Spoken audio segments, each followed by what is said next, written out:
Hi everybody, this is Denise Tawwab. I'm back again with another video on the NIST Risk Management Framework, NIST Special Publication 837. In this video, I'm going to cover the 6 tasks that are in the select step of the NIST Risk Management Framework. And all of this information can be found in NIST Special Publication 837, Rev 2.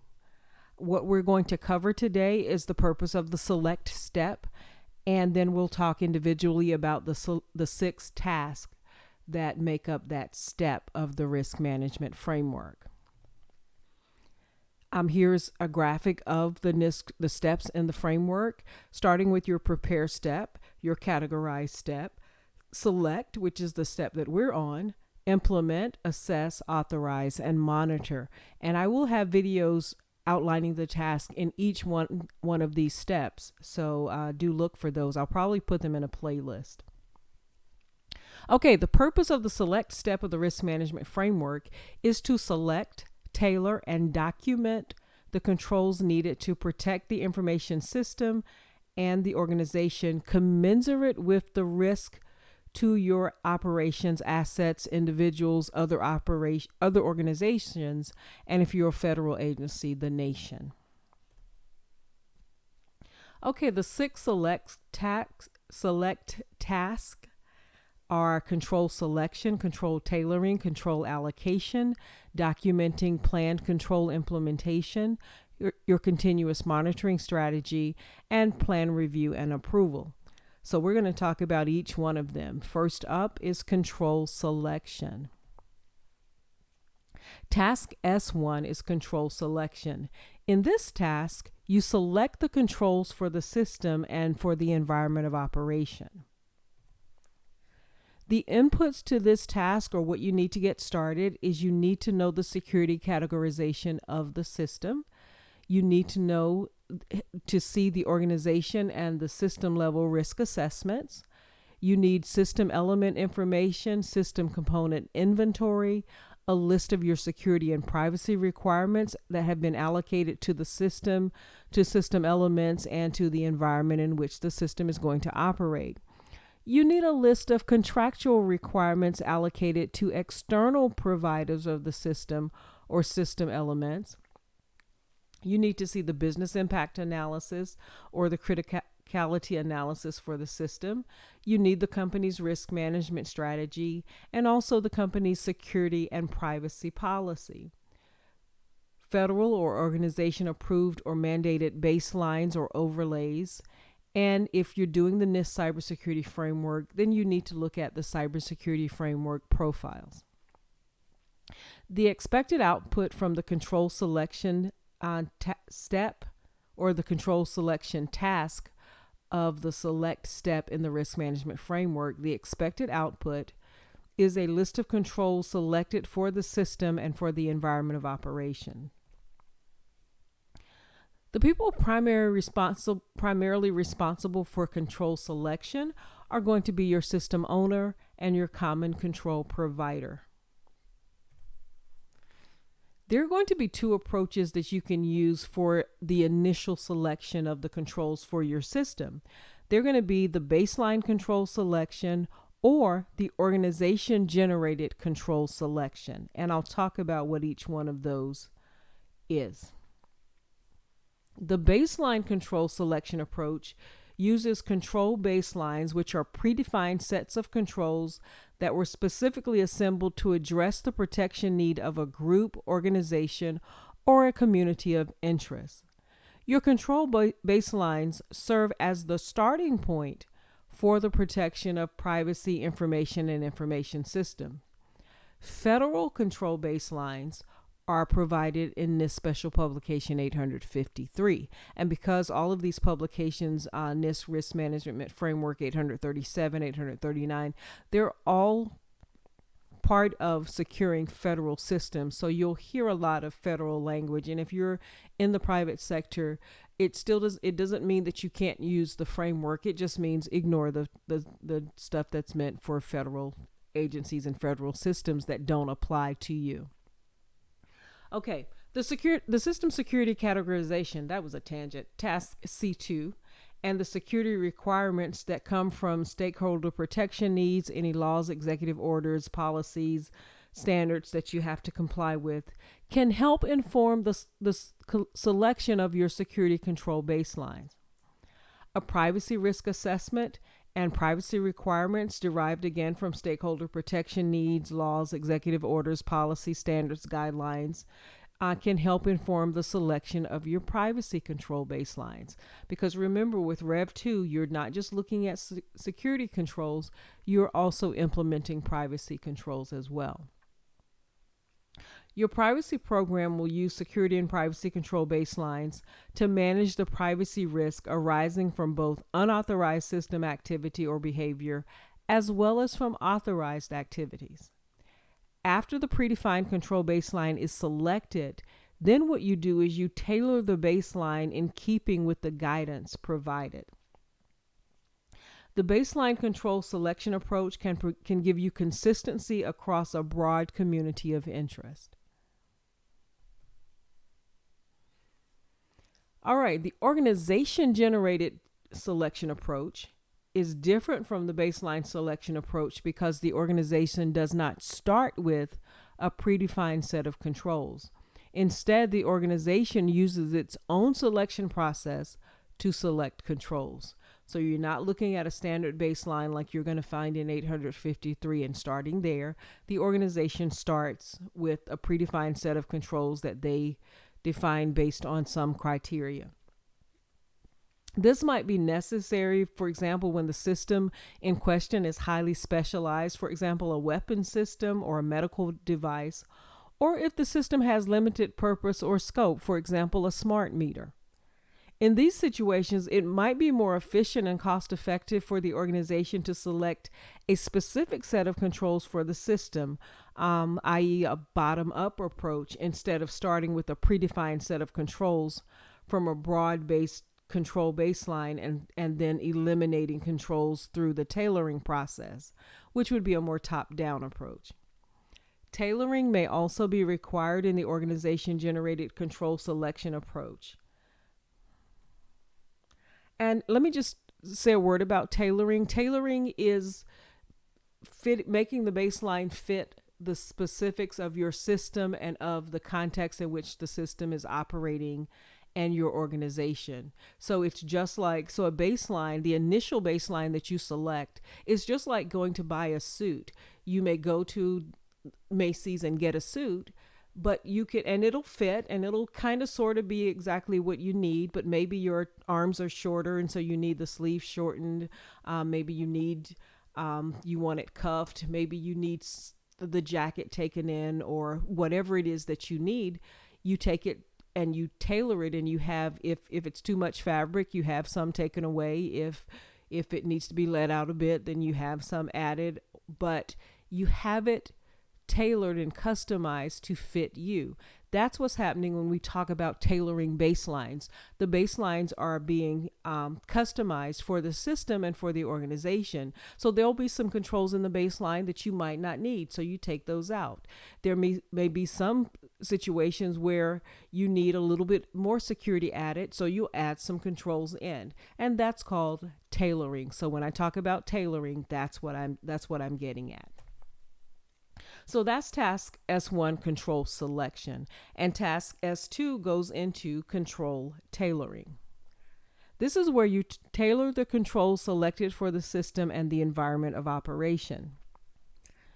When you're tailoring controls, your potential inputs could be the initial control baselines, where you're going to need that, the organization and system level risk assessment results, the system element information, system component inventory, list of security and privacy requirements allocated to the system, system elements, and the environment of operation, a business impact analysis or a criticality analysis, the company's risk management strategy, organizational security and privacy policies, and any federal or organization approved or mandated overlays. And what I mean by overlays is some communities of interest know that there is a set of controls that's a good starting point for them. For example, for banking, for insurance, for for healthcare, for many different specialized communities, there is a set of controls that may be based on what's in NIST 853, but may have already been customized for that particular community of interest. And so that's what we're talking about when we mention overlays. The expected output from the tailoring step is a list of tailored controls for the system and for the environment of operation. Who's responsible for control tailoring? Again, that's going to be the system owner and the common control provider. And of course, other people can support: the authorizing official, the information owner or steward, your system security engineer, system privacy engineer, the system security officer, and the system privacy officer. All of those roles can get in on the action of control tailoring, but the primary responsibility remains with the system owner and with the common control provider. Some things to think about when you're tailoring controls, and I've got 5 slides, so hang in there with me. Control baselines are tailored based on a number of factors, including the business functions that the system is going to handle, any threats to your organization, security and privacy risk, including your supply chain risk, the type of system in question, and the organization's risk tolerance. The tailoring process includes identifying and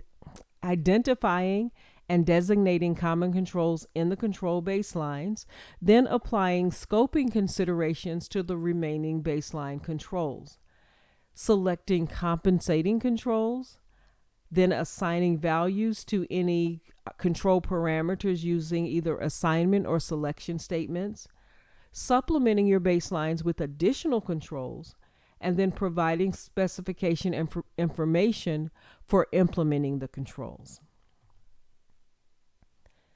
Organizations determine the amount of detail to include in justifications or supporting rationale required for tailoring decisions. Let me say that another way. When you tailor your baselines, you have to justify what you did. You have to document what you did and why you did it. So if you remove a control from the baseline, you want to explain why it's acceptable to remove that particular control. If you add a compensating control, you want to justify why. And so, you've got to document everything that you do. For example, for a high impact system or a high value asset, the justification for scoping decisions could necessitate greater specificity. Did I write this?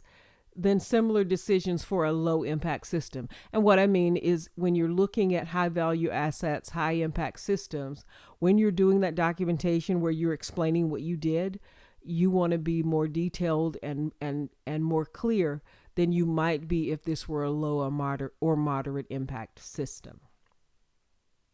Determinations are consistent with the organization's mission and business functions, stakeholder needs, any relevant laws, executive orders, etc. Controls related to the system development lifecycle and the supply chain risk management will provide the basis for determining whether an information system is fit for purpose and needs to be tailored accordingly. A special note for ISO 15288, it describes fit for purpose as an outcome from the validation process in the system development lifecycle that demonstrates, through assessment of the services presented to the stakeholders, that the quote-unquote right system has been created and satisfies the customer needs. Risk assessments will inform and guide the tailoring process. For example, threat information from security risk assessments will provide information on your adversary capabilities, intent, and targeting that can affect your decisions about which controls you select, including any associated cost and benefits. Your privacy risk assessments, including the context in which those assessments are done, will also influence tailoring when a system processes PII. NIST, I don't know if it's 8162, there is a NIST interagency report that provides a discussion of context and its function in a privacy risk model. Risk assessment results are also used when identifying common control. to determine if the controls available for inheritance will meet the security and privacy requirements for the system and its environment of operation. When common controls provided by the organization don't provide adequate protection for the systems that inherit the controls, then the system owner can either supplement the common controls with system-specific or hybrid controls to achieve the required level of protection, so he can add some more controls, or the owner can recommend a greater acceptance of risk to the authorizing official. Either way, the course of action has to be justified and documented. Organizations may also consider federally or organizationally directed or approved overlays, tailored baselines, or cybersecurity framework profiles when tailoring your controls. So that's task S2 in the select step. That's the second task, control tailoring. The next task up is task S3, control allocation. In control allocation, we allocate security and privacy controls to the system and to the environment of operation. Your potential inputs for control allocation are security categorization, of course, your organization and system level risk assessment results, your organization policy on system registration, the enterprise architecture, the security and privacy architectures, system elements, and the environment of operation. I'm sorry, I need to grab some water. System component inventory, and any laws or directives, regulations, and policies that you have to comply with. The expected output from control allocation is a list of your security and privacy controls allocated to the system elements, and the environment of operation. The primary responsibility for control allocation will rest with your security architect, the privacy architect, the system security officer, and the system privacy officer. All right, considerations when you're doing control allocation.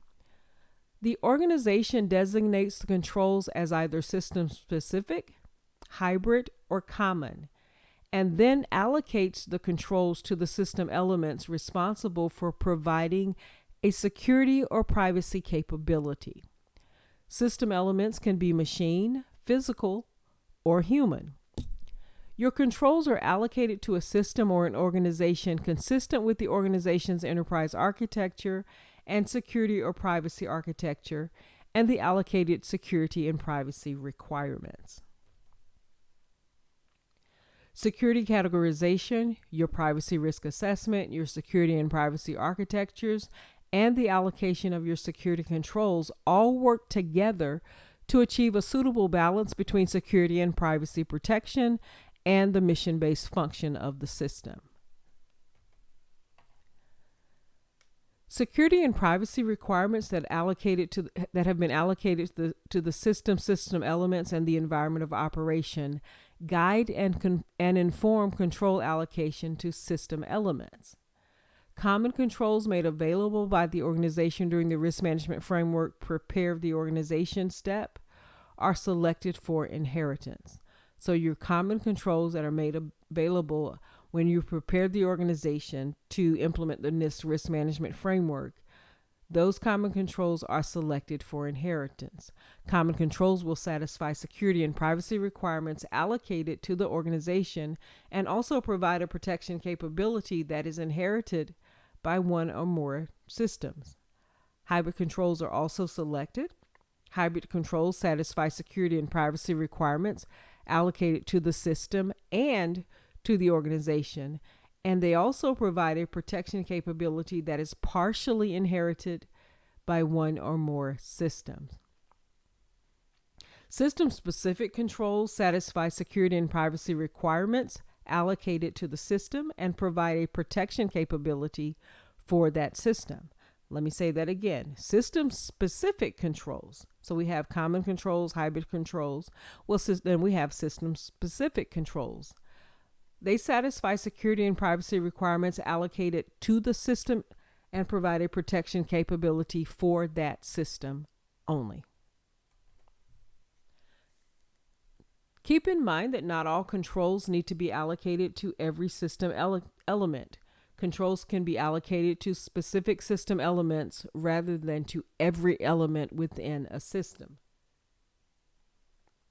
Controls providing a specific security or privacy capability are only allocated to the system elements that require that capability.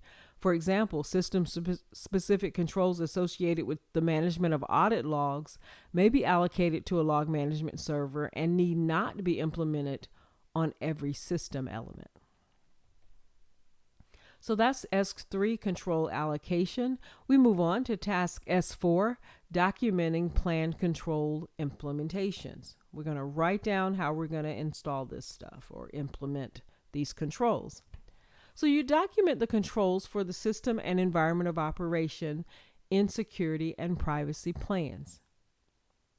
And for new systems, this will happen at the development acquisition phase. For existing systems, this may happen at the operations maintenance phase. So the inputs to documenting your plan control implementation are going to be the security categorization, the organization and system level risk assessment results, the system element information, the system component inventory, your business impact or criticality analysis, and your risk management strategy. You also need a list of security and privacy requirements that have been allocated to the system element, and the environment, a list of selected controls for the system and the environment of operation, and the organization's security, privacy, and supply chain risk management policies. The expected output from this task, where you document plan control implementation, is going to be the security and privacy plans for the system. So who's responsible for documenting plan control implementation? That's going to be your system owner and your common control provider. Other supporting roles can be the information owner or steward, the privacy engineer, the system privacy officer, the system security officer, and the system security engineer. So documentation of plan control implementation. Here are some things you need to consider. Security and privacy plans contain an overview of the security and privacy requirements for the system and for the control selected to satisfy the requirements. The plans describe the intended application of each selected control in the context of the system with a sufficient level of detail to correctly implement the control and to subsequently assess the effectiveness of the control. Let me say that again. The security and privacy plans describe the intended application of each selected control in the context of the system with a sufficient level of detail to correctly implement the control and to subsequently assess the effectiveness of the control.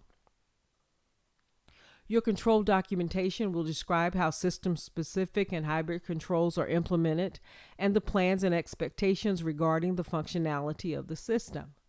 The description will include planned inputs, expected behavior, and expected outputs where appropriate, typically for those controls implemented in the hardware, software, or firmware components of the system. Other considerations when you're documenting your planned control implementation: common controls are also identified in the security and privacy plans. There is no requirement to provide implementation details for inherited common controls. Instead, those details are provided in the plans for common control providers and are made available to system owners. For hybrid controls, the organization specifies in the system level plans the parts of the control that are provided by the common control provider and the parts of the control that are implemented at the system level. Other things to think about when you're documenting planned control implementation: the organization may develop a consolidated plan that incorporates security and privacy plans, or the organization may maintain separate plans. If you are developing a consolidated plan, privacy programs collaborate with security programs to ensure that the plan reflects the selection of controls that provide protections with respect to managing the confidentiality, integrity, and availability of PII, and also delineates roles and responsibilities for control implementation, assessment, and monitoring. When you have separate system security plans and privacy plans, then you're going to cross-reference the controls in all plans to help maintain accountability and awareness. The senior agency official for privacy will review and approve the privacy plan or the integrated plan before the plan is approved by the authorizing official. Your organization may document the control selection and tailoring information in documents equivalent to security and privacy plans, for example, in systems engineering or system lifecycle artifacts or documents. I'm tired and I can start to hear that in my voice. I apologize, but I do want to try to get through this material. When I look at it, if it's too choppy, I'll go back and re-record. And let me know in the comments, please. All right, other considerations. We're still doing plan control implementation. Your documentation of plan control implementations allow for traceability of decisions prior to and after deploying the system. To reduce redundancy and increase the efficiency and cost effectiveness of control documentation where that's possible, you want to reference existing documentation either from vendors or other organizations that have employed the same or similar systems. And you want to use automated support tools and coordinate across your organization. Documentation is also going to address your platform dependencies and will include any additional information needed to describe how the capability required is to be achieved at the level of detail sufficient to support control implementation and control assessment. Documentation for control implementation follows best practices for hardware and software development and for system security and privacy engineering disciplines, and is also consistent with established policies and procedures for documenting activities in the system development life cycle. In certain situations, your security controls can be implemented in ways that create privacy risk. Keep that in mind.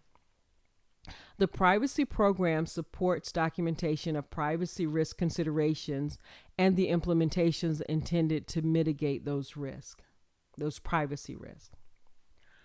For controls that are mechanism-based, you're going to take advantage of the functional specifications provided by or obtained from manufacturers, vendors, and system integrators.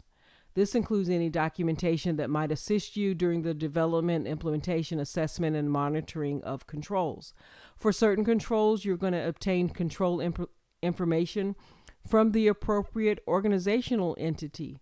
For example, physical security offices, facilities offices, your records management department, your human resources office. Since the enterprise architecture and the security and privacy architectures established by the organization guide and inform the organization's approach used to plan for and implement controls, documenting the process helps to ensure traceability in meeting your security and privacy requirements. So why are we writing all of this down? Why are we documenting all of this? Because it helps you trace everything everywhere. So please do a thorough job with respect to documenting your controls. So that's task S4. It's a long task. I apologize. We're almost done. We've got 2 more tasks. Task S5. This is your continuous monitoring strategy for the system. In this step, you develop and implement a system-level strategy for monitoring control effectiveness that is consistent with and supplements the organization's continuous monitoring strategy. So it's very surprising because we have a monitoring step further along in the risk management framework. So what does this talk about doing a continuous monitoring strategy here in the select task? In the select step, what is that about? Here's what it's about. When you're doing your continuous monitoring strategy, well, first of all, let me tell you the inputs. The inputs to your continuous monitoring strategy for the system is going to be your organization's risk management strategy, the organization's continuous monitoring strategy, the organization and system level risk assessment results, your security and privacy plans for the system, your organization's security and privacy policies.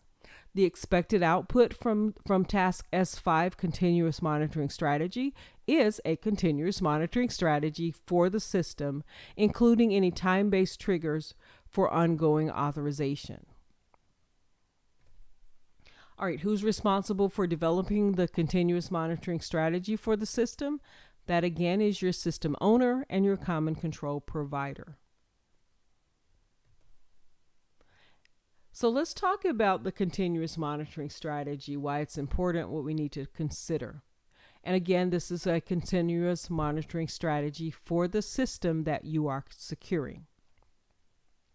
An important part of risk management is the ongoing monitoring of controls implemented within or inherited by an information system.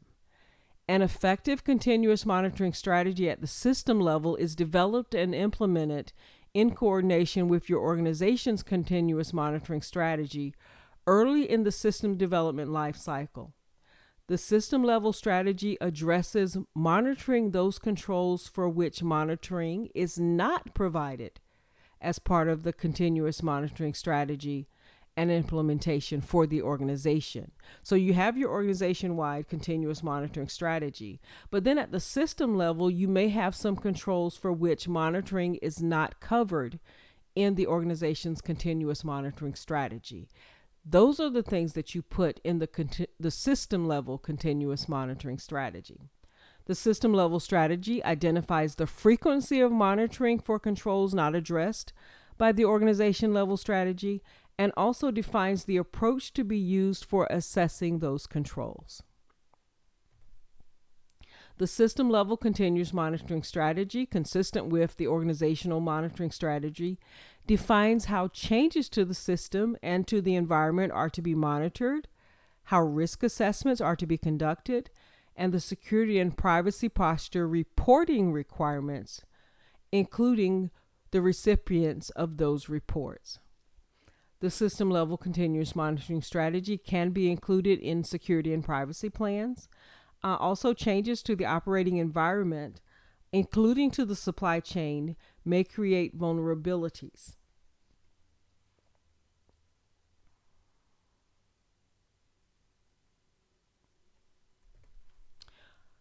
Okay, the privacy continuous monitoring strategy, because keep in mind, privacy has been moved to the front row in Rev 2 of 837. So your privacy continuous monitoring strategy will include all of the available privacy controls implemented throughout the organization at all risk management levels.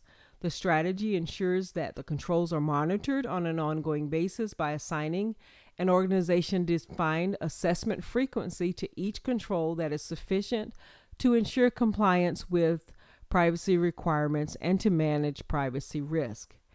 If during the development of a new system there is a need to create or use a privacy control that's not included in the privacy continuous monitoring strategy, then the Chief Privacy Officer is consulted to determine whether it is appropriate for the proposed use case.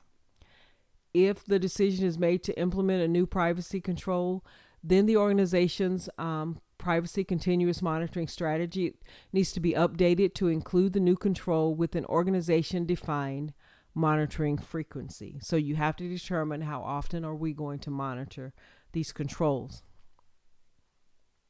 Now, for controls that are not addressed by the organizational continuous monitoring strategy, the system level continuous monitoring strategy will identify the criteria for determining how frequently the controls are monitored post-implementation and the plan for the ongoing assessment of those controls.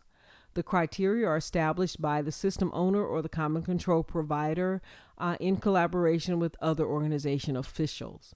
The frequency criteria at the system level will reflect your organization's priorities and also the importance of the system in question.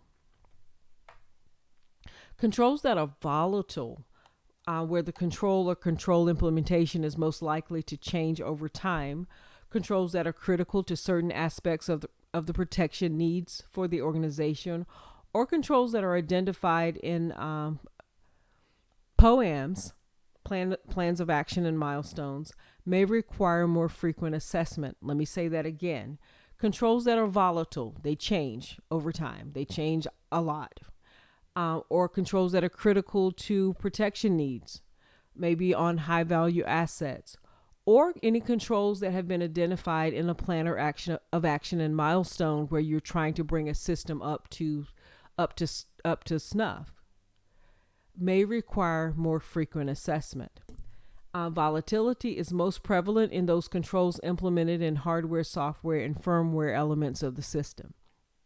For example, replacing or upgrading an operating system, a database system, application, or a network router may change the security controls provided by the vendor.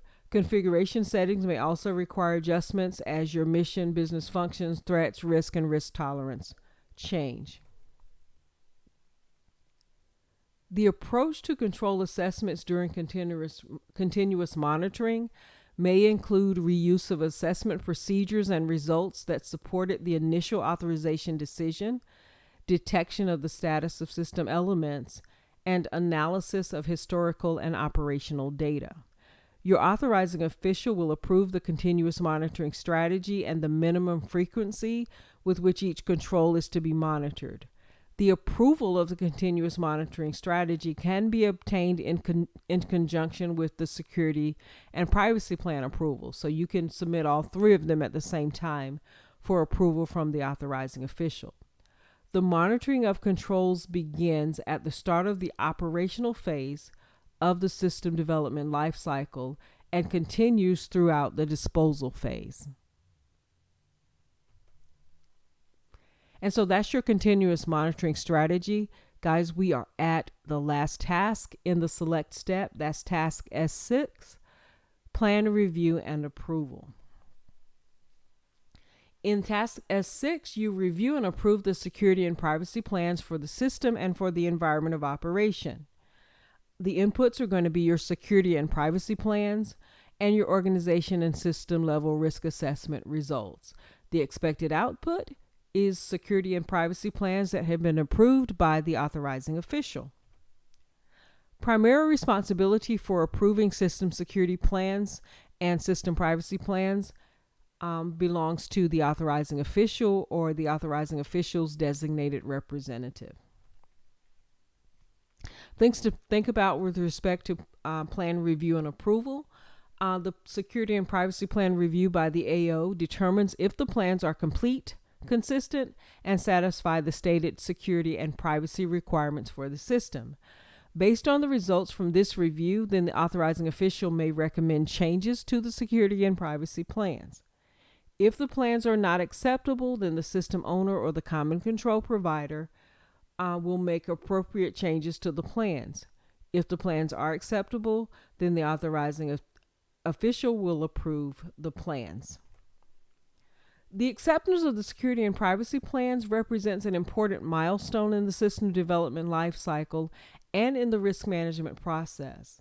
By approving the plans, the authorizing official has agreed to the set of controls, system-specific, hybrid, or common controls, and to the description of the proposed implementation of the controls to meet the security and privacy requirements for the system.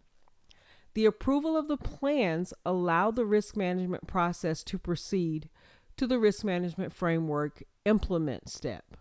So you can't move forward and implement any of the controls you selected until that system security and system privacy plan has been approved by the authorizing official. The approval of the plans also establishes the level of effort required to successfully complete the remainder of the risk management framework steps. And the approval also provides the basis of the security and privacy specifications for the acquisition of the system or for individual system elements. After the initial review and approval of the system security plan by the authorizing official, any subsequent authorization-related actions, reauthorizations, or ongoing authorizations provide an inherent review and approval of the system security plan since it is included in your authorization package. And that's the end of this select step. We covered the purpose of the select step. We looked at selecting controls, tailoring controls, allocating controls, documenting plan control implementation, developing a continuous monitoring strategy for the system, and finally getting your security and privacy plans reviewed and approved. Thanks so much for joining me yet again for another video. I'll be back with another video on the implement step, which is next. And we'll keep going until we've covered the entire risk management framework. Thanks so much for joining me, and I hope you have a great day.